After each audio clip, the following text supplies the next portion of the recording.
तळावरती दोन विमानांची ग्राउंड टक्कर झालेली आहे। आकासा एअर आणि स्पाइस जेटचा यात समावेश आहे।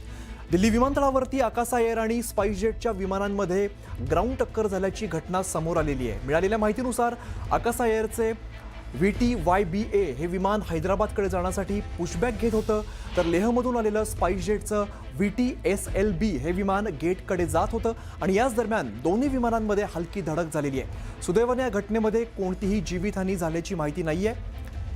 मात्र आपण काही दृश्य बघतो, या दृश्यांमध्ये आपल्याला लक्षात येईल की कशा पद्धतीने ग्राउंडवरतीच ही धडक झालेली आहे। एक विमान पुशबॅक घेत होतं आणि एक विमान गेटकडे जात होतं आणि याच वेळेला या दोन विमानांमध्ये धडक झालेली आहे। आकासा विमान आणि स्पाइस जेट या दोन विमानांमध्ये ही धडक झाली आहे। आकासा एअरचं VTYBA हे विमान हैदराबादकडे जाण्यासाठी पुशबॅक घेत होतं, तर लेहमधून आलेलं स्पाइस जेटचं VTSLB हे विमान गेटकडे रवाना होत होतं आणि याच दरम्यान दोन्ही विमानांमध्ये ही हलकी धडक झालेली आहे। प्रशांतीला रामदास आमचे प्रतिनिधी आपल्याला अधिकची माहिती देतात। प्रशांत, ही दोन विमानांची धडक नेमकी कशामुळे झाली आणि यात कोणाला दुखापत झाली आहे का? दिल्ली विमानतळावर ह्या विमानांना ग्राउंड टक्कर झालेली आहे आणि खास करून आकासा एअर आणि स्पाइस जेटचा यात समावेश आहे। दिल्ली विमानतळ आकासा एअर आणि स्पाइस जेटच्या विमानामध्ये ग्राउंड टक्कर झाल्याची समोर घटना आली आहे। मिळालेल्या माहितीनुसार आकासा एअर VTYBA विमान हैदराबादकडे जाण्यासाठी पुशबॅक घेत होतं, म्हणजे आता होता जेव्हा ते अलाइनमेंट लागलं होतं ते पार्किंगला होतं आणि तिथून ते पुन्हा खास करून एसटी पण आणला जातो, त्यावेळेस ते पुशबॅक येत होतं। तर दुसरीकडे लेह विमान जे आहे ते विमान गेटकडे जात होतं, त्या दरम्यान दोन्ही विमान हलकी झाल्याची पुढे आलेली आहे। सुदैवाने या घटनेत कोणीही जीवितहानी झाल्याची माहिती पुढे नाही आहे। पण महत्त्वाचं जर बघितलं या घटनेमध्ये की नुकसान झालेलं आहे आणि या नुकसान पाहावं लागेल की एक मोठी घटना टळली आहे, कुठल्याही प्रवाशाचंही देखील नुकसान न झाल्याची माहिती पुढे आलेली आहे। स्टुडिओ बरं प्रशांत, धन्यवाद या सगळ्या माहितीसाठी।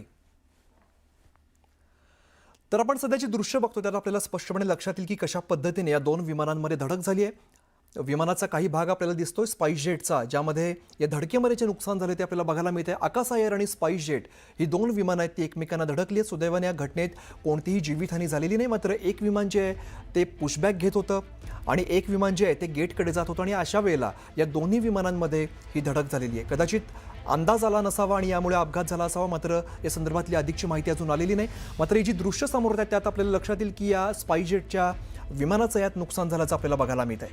आकासा एअर आणि स्पाइस जेट या दोन विमानांमध्ये ही धडक झाली आहे। नवी दिल्लीमध्ये विमानतळावरती घटना घडलेली आहे। दिल्ली विमानतळावरती दोन विमानांची ही टक्कर झाली आणि यामध्ये विमानाचं नुकसान झाल्याचं आपल्याला बघायला मिळते। मात्र यात कोणतीही जीवितहानी झालेली नाही, कोणाला दुखापत झाल्याची माहिती तुर्तास आलेली नाही। मात्र दिल्ली विमानतळावरती या दोन विमानांची धडक झालेली आहे आणि या धडकेमध्ये या विमानाचं नुकसान झाल्याचं आपल्याला बघायला मिळत आहे। आकासा एअर आणि स्पाइस जेट या दोन विमानांची धडक झालेली आहे। आकासा एअरचं विमान जे आहे ते पुशबॅक घेत होतं, एक विमान जे आहे ते गेटकडे रवाना होत होतं आणि याच वेळेला या दोन विमानांमध्ये ही धडक झालेली आहे। ही धडक नेमकी कशामुळे झाली, काय झालं त्याचे अपडेट्स अजून आलेले नाहीत। मात्र स्पाइस जेटच्या विमानाचं नुकसान झाल्याचं आपल्याला दृश्यांमध्ये बघायला मिळत आहे। काही दृश्य समोर येत आहेत। नवी दिल्ली विमानतळावरती या दोन विमानांची धडक झालेली आहे। या अपघाताचं कारण काय याची चौकशी होईल, मात्र अजून या गोष्टीची माहिती समोर आली नाही। मात्र या विमानाचं यात नुकसान झाल्याचं आपल्याला कळतंय। काही दृश्य तशी समोर येत आहेत। आकासा एअर आणि स्पाइस जेटची ही विमानं जी आपण सध्या बघतोय या दोन विमानांमध्ये धडक झालेली आहे। हैदराबादकडे हे विमान जात होतं, आकासा एअरलाइन्सचं त्याचं नाव होतं VTYBA हे हैदराबादकडे जाण्यासाठी पुशबॅक घेत होतं, तर लेहमधून स्पाइस जेटचं विमान हे आलेलं होतं VTSLB हे विमान गेटकडे जात होतं आणि याच दरम्यान या दोन्ही विमानांमध्ये ही हलकी धडक झालेली आहे। सुदैवाने या घटनेत कोणालाही दुखापत झालेली नाहीये, मात्र विमानाचं यात नुकसान झाल्याचं आपल्याला बघायला मिळत आहे। दिल्ली विमानतळावरती घटना घडली, दोन विमानांची ग्राउंडवरतीच या विमानतळावरतीच टक्कर झालेली आहे। आकासा एअर आणि स्पाइस जेटच्या विमानांचा यात समावेश आहे।